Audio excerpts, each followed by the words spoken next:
Aboro Aboye. So there is this hot story in the news right now. There are a couple of hot stories in the news. One of them is this educational scandal that just came out about all these wealthy elites who are caught up in basically using their money and their influence to cheat the system, right? And of course, it conjures some feelings of resentment and just outrage at the fact that there are black people, African Americans, and I think it's only women. I've only heard about African American women who have been literally imprisoned because they used fake addresses to send their children to better school districts. And on the same time, you got people who are privileged and have been privileged and have money and resource and access, and they get caught using that privilege to further advance their children, right? So you imagine these rich people have been sending, they've had the best nannies, they're feeding their children the best foods, they're sending their children to the best daycares and schools, and getting them the best test preparation and the whole 9 yards. And then they go the next level to even buy their children passage into the most elite colleges and universities in the country. It's outrageous on a certain level, right? But I want you to suspend your outrage for a little bit, to think about how important education is.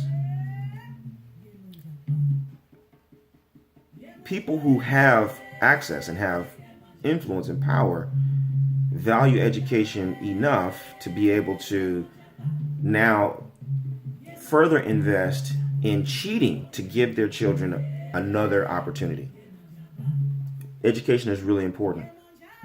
Okay, it's really important. It's not something that you should underappreciate. It's not something that you should put on the low priority list. And I say this because I'm an educator, right? Obviously. And I'm an educator within a certain segment of the population. I'm really working hard for years and years and years to educate people on what Orisha lifestyle really is and how you can really gain access to it. And I offer books and I offer classes and I offer tours and I do a variety of different things at different price points to create opportunities for you to learn. And what I want you to know is that some people take advantage of that. A lot of people are taking advantage of that. And I'm happy to say that it's a lot of the people who do take advantage of it are the people who are within, my own community, who see the value and they do it. But then there are a lot of people who are from outside of my community who just see the information, they see the way it's laid out, they can appreciate what it is, and they buy and they buy and they buy and they buy. You need to do that.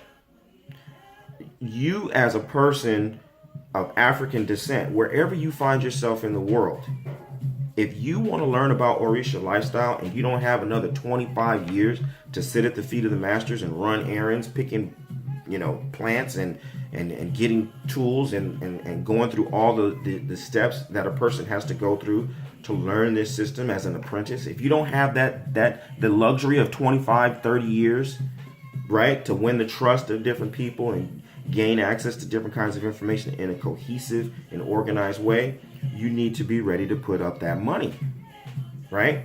Because I've put in the years.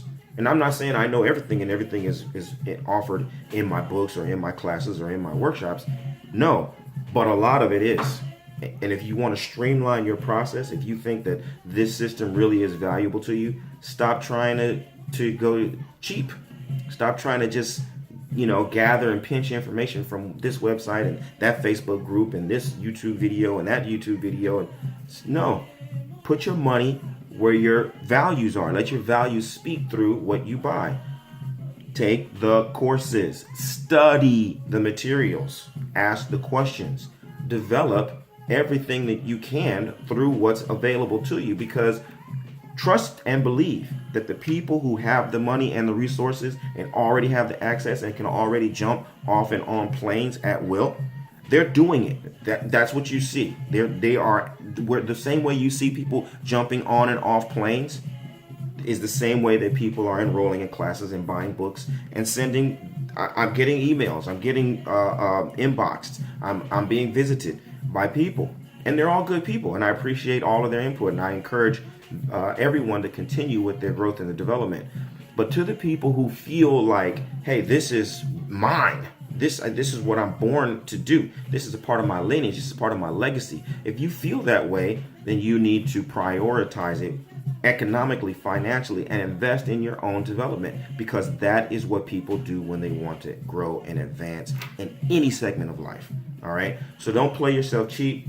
Don't make up excuses as to why you can't pay, why you don't have the money. You have the money. You just have to discipline the way you use the money to reflect your truest and highest values.